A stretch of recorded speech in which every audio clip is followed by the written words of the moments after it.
Halo EduFriends, salam sejahtera untuk kita semua.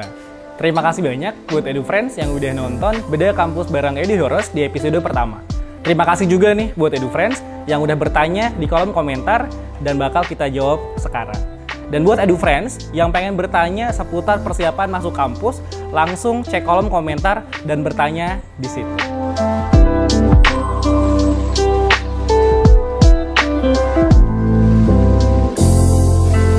Sekarang, kita bakal coba jawab beberapa pertanyaan yang udah EduFriends ajukan. Oke, pertanyaan pertama dari Evin di Riau. Halo Evin. Evin tanya, Kak, bagaimana cara mendapatkan beasiswa full tiket pesawat, asrama, dan juga mendapatkan uang saku? Wah, jangankan Evin, aku juga pengen ya. Teman-teman yang lain juga pasti pengen ya, semuanya dapat. Bisa nggak sih kita dapat beasiswa sebanyak itu? Bisa. Tapi tidak semua beasiswa kayak gitu ya. Biasanya beasiswa yang full banget dari akomodasi, uang kuliah, dan uang saku, bahkan asrama itu datangnya dari beasiswa daerah atau beasiswa perusahaan. Kayak temenku masuk teknik UGM dapat beasiswa dari Pupuk Kaltim kayak gitu. Nah, beasiswa apa sih yang mainstream ada gitu ya? Nah, kalau teman-teman tonton di video sebelumnya, aku bilang beasiswa itu mulai dari yang uang kuliah plus uang saku, asrama plus uang saku, bahkan beasiswa pembinaan aja. Nah, kalau boleh cerita, dulu aku dapat beberapa beasiswa ya. Pertama, beasiswa yang uang kuliah plus uang saku. Aku dapat dari Bidik Misi ya. Kalau sekarang namanya apa? KIP ya. KIP. Nah, terus aku juga dapat beasiswa asrama plus uang saku. Dari apa? Dari beasiswa Rumah Kepemimpinan. Nah, ada juga nih tapi temanku yang dia dapat beasiswa dulu namanya Ethos, Biaya Studi Ethos. Dia dapat uang kuliah, uang saku plus asrama. Jadi cukup lengkap tuh ya. Nah, teman-teman bisa pilih pengen dapat beasiswa yang kayak gimana. Atau juga aku punya teman, dia dapat beasiswa, dapat pembinaan bisnis dari beasiswa Bank Mandiri Syariah. Gitu. Jadi beasiswa banyak banget, tergantung kamu pilih beasiswa yang kayak gimana. Ada yang uang kuliah plus uang saku, ada yang asrama plus uang saku, ada yang beasiswa pembinaan aja. Itu ya, Evin. Semoga bisa menjawab. Oke, setelah tadi kita coba bahas beasiswa di perkuliahan ya. Kayak beasiswa tuh jadi satu hal yang menarik banget buat semua orang. Siapa sih yang nggak pengen kuliah dapat beasiswa gitu ya? Nah, pertanyaan kedua dari Bella Dwi di Jogja. Halo Bella, dan teman-teman yang mungkin punya pertanyaan yang sama kayak Bella ya. Kak, apa perbedaan universitas, fakultas, dan juga jurusan? Perbedaannya apa sih? Ya, mereka nggak sama ya.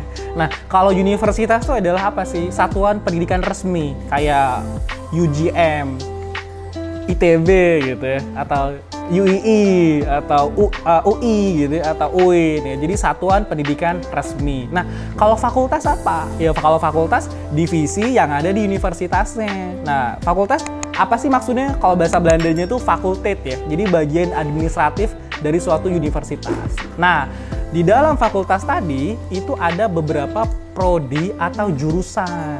Nah, kalau prodi atau jurusan apa, Kak? Kalau prodi atau jurusan itu adalah kesatuan rencana belajar. Ya, jadi misalkan kalau kita ambil contoh kayak misalkan kuliahnya di Universitas Gadjah Mada, ya. Fakultasnya Ilmu Sosial dan Ilmu Politik sebagai satu divisi di UGM. Nah, kuliahnya di Manajemen Kebijakan Publik di prodi atau jurusannya. Itu ya, semoga bisa menjawab. Pertanyaan ketiga dari Devina di Jatim. Kak, kalau waktu SMA jurusan bahasa, lalu apa bisa masuk FK UGM?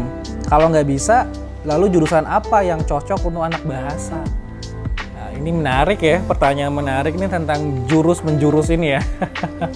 Nah, pertama, bisa nggak sih anak bahasa masuk FK UGM? Jawabannya bisa, tapi peluangnya agak kecil dan juga teman-teman harus effort lagi. Nah, kenapa kemudian stereotip di kita kan kalau linjur tuh apa? Dari IPA ke IPS, betul kan ya? Nah, bisa sih dari IPS ke IPA, tapi jarang banget dan tidak disarankan. Jadi, atau kalau misalkan Devina mau berjuang nih sungguh-sungguh ke FK UGM, silahkan. Hanya memang nanti banyak hal yang harus Devina mulai dari awal. Kayak matematika, bahasa, dan IPA kan berbeda. Kayak belajar fisika, kimia, biologi, kayak gitu. Dan menurutku cara belajar anak IPA dan IPS juga kan beda ya. Nanti biasanya apalagi anak linguistik gitu, nanti bakal banyak banget yang harus dipersiapkan. Dan itu butuh waktu yang panjang. Jadi kalau aku sih tidak menyarankan ya. Nah, kalau nggak bisa ya oke. Jadi Devina sendiri udah mikir, oh kayaknya nggak bisa deh, makanya nanya kalau nggak bisa gitu ya. Kira-kira jurusan apa nih yang cocok buat anak bahasa? Nah, yang cocok banyak sih, tapi saranku Devina boleh nih ikut tes minat bakat dulu. Jadi nggak langsung, oh anak bahasa pasti masuk sastra, oh anak bahasa pasti masuk komunikasi. Lazimnya gitu ya, tapi aku sih menyarankan supaya Devina untuk ikut tes minat bakat, baik offline ataupun online. Nah, tapi kalau yang lazimnya ya, aku ngelihat teman-temanku yang anak bahasa sebetulnya mayoritas mereka lanjut ke jurusan yang terkait dengan sosial humaniora. Kayak anak bahasa lanjutnya ke sastra Indonesia gitu ya, atau sastra Inggris, atau temanku ada yang masuk sastra Arab gitu. Anak bahasa ada juga temanku yang ke psikologi kayak gitu ya. Banyak kok, tapi memang kebanyakan ke sosum. Jadi pertama aku sarankan ke Devina ikut tes minat bakat. Kedua, jika ternyata hasilnya cocok di suatu jurusan tertentu, terutama sosum, nah aku lebih menyarankan ke situ sih, ya daripada ke kedokteran, karena akan banyak banget yang harus dipersiapkan. Oke, kita lanjut ke pertanyaan berikutnya dari Servina Nadia di Jawa Timur. Halo Nadia, tadi Devina juga dari Jawa Timur ya. Kalian tetanggaan nggak? Mungkin aja sih. Ya Surabaya luas ya, tapi ya bisa mungkin bisa enggak. Nah, Servina Nadia nanya, Kak, di akuntansi apa aja sih yang dipelajari? Boleh cerita tentang perjalanan kakak masuk UGM? Kasih motivasi dong, Kak. Ini bisa dijawab panjang ya. Oke, nah pertama, akuntansi belajar apa aja? By the way, aku psikologi ya. Jadi aku nggak belajar akuntansi, tapi setelah aku coba tanya temanku yang alumnus akuntansi, dia bilang akuntansi itu sederhananya belajar untuk gimana caranya menganalisis dan menyajikan informasi keuangan yang penting di perusahaan. Dan di dalamnya belajar apa aja? Belajar kayak pengauditan, nanti jadi auditor, kemudian perpajakan, dan sistem akuntansi. Lebih jelasnya teman-teman silakan cari informasi ya, boleh di internet atau tanya cuttingnya akuntansi gitu. Nah, aku bakal coba jawab. Boleh cerita nggak tentang perjalanan kakak masuk UGM? Wah ya. Jadi aku lulus dari SMA itu 2014. Udah lama banget ya. Mungkin teman-teman masih SD mungkin ya. Masih SD atau SMP gitu. 2014. Nah, waktu itu aku keterima di UGM-nya SNMPTN undangan di suatu fakultas. Ya, aku salah jurusan. Kenapa? Ya karena aku mikirnya waktu itu nggak apa-apa deh. Jurusannya apapun yang penting di UGM. Gitu kan. Ya udah, aku coba lolosnya di SNMPTN undangan. Nah, jadi teman-teman nih kalau ngerasa bahwa SNMPTN undangan itu satu-satunya jalur, mending jangan deh gitu. Saranku, SNMPTN undangan itu strateginya satu aja sih. Pilih, tinggalkan, lupakan. Bersiapkan untuk tes tulis, karena waktu itu aku udah belajar bimbel untuk ke psikologi nih, karena aku pengen banget ke psikologi, malah diterima di UGM SNMPTN undangan gitu. Nah, jadi menurutku strateginya diubah ya, jangan cuma pengen keterima aja di undangan, dan juga jangan berharap ya, karena ada dua jebakan yang jahat banget ya di dunia ini ya. Pertama, jebakan rasa nyaman, kedua jebakan SNMPTN undangan. Nah, akhirnya tahun berikutnya aku coba nih belajar untuk SBMPTN dan tes tulis. Nah, waktu itu di SBMPTN nggak keterima, aku diterimanya di tes tulis atau ujian mandiri UGM di Fakultas Psikologi. Itu ya, jadi yang pengen aku bilang buat teman-teman, persiapan masuk kampus itu bukan cuma di tes undangan aja kok. Bahkan menurutku teman-teman harusnya lebih persiapkan jauh ke depan di SBMPTN-nya atau UTBK dan di tes tulis. Nah, Kak, kasih motivasi dong. Wah, kasih motivasi. Ada satu course yang menarik banget yang aku dapat dari guruku ya. Beliau bilang, kita tidak bisa memilih masa lalu, tapi kita bisa memilih masa depan. Teman-teman pernah nggak ngerasa, Kak, kok aku nggak pinter? Kak, kok aku datang dari daerah? Kok aku dari orang yang, mohon maaf, tidak mampu dan sebagainya. Kita nggak bisa pilih itu gitu. Jadi ya udah, jangan jadikan itu sebagai alasan teman-teman udah untuk nggak berjuang. Nah, fokus ke hal-hal yang bisa teman-teman pilih. Kayak akhirnya aku mungkin menyesal salah jurusan, tapi aku nggak harus fokus ke situ. Ya udah aku akhirnya ikut tes lagi dan lain sebagainya.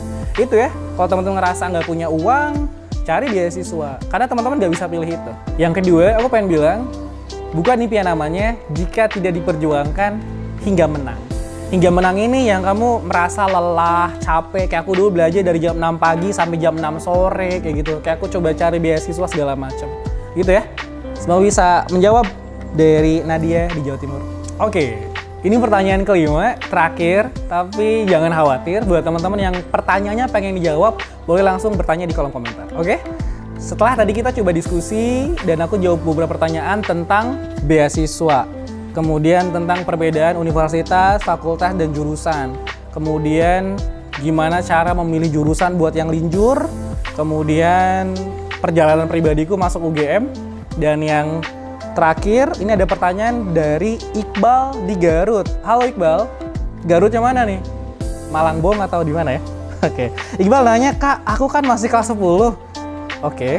Tapi udah mulai nyicil tentang materi UTBK. Nah, materi apa dulu yang dipelajari? Wow, masih kelas 10. Kalau aku sih waktu itu belum kepikiran untuk kuliah sih. Apalagi sekarang kelas 10 ya masih semester 1. Nah, apa yang ingin aku sarankan untuk Iqbal? Pertama, PTN tuh bukan tujuan hidup ya.